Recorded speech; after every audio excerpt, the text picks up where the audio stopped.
Hi friends, welcome to our channel Venkat Mannepula. ఈరోజు నేను మీతో ఒక విషయం షేర్ చేసుకుందాం అనుకుంటాను.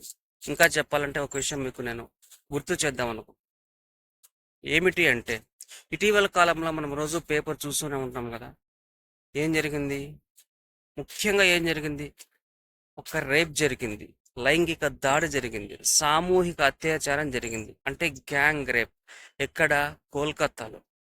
ఒక లేడీ డాక్టర్ మీద కొందరు పాశవికంగా దాడి చేసి అత్యాచారం చేశారు. అత్యాచారం చేయడమే కాక నరకం చూపించి ఆమెను చంపేశారు. ఏ విధంగా చంపారు అంటే, ఆమె కళ్ళల్లో ముక్కుల్లోంచి రక్తం వచ్చేలాగా చంపేశారు. ఇంకా చెప్పాలంటే, ఆమె ప్రైవేట్ పార్ట్స్ మీద బీభత్సంగా దాడి చేసి నరరూప రాక్షసులుగా మారి ఆమెను హత్య చేశారు. సో రోజు ఈ విషయాలు పేపర్లోనే వస్తూనే ఉన్నాయి. ప్రతిరోజు డాక్టర్లు సమ్మె చేస్తూనే ఉన్నారు. సో నేను చెప్పదలుచుకున్నది ఏమిటి అంటే, ఇటువంటి దారుణమైన సంఘటనకు పాల్పడిన వాళ్ళు ఎవరైనా సరే కఠినంగా శిక్షింపబడాల్సిందే.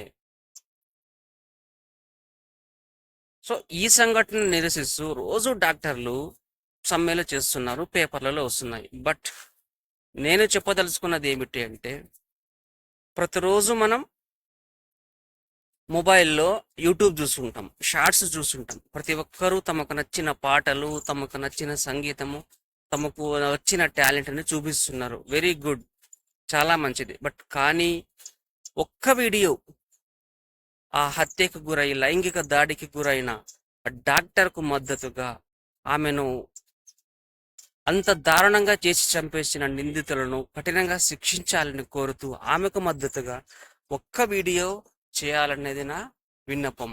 This is my request to all YouTubers.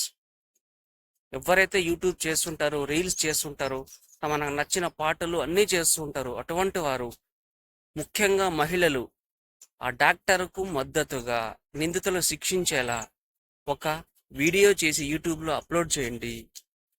ఈ వీడియో అందరికీ తెలిసేలా షేర్ చేయండి please. This is my request. Thank you for watching. Yours Venkat మన్నెపుల.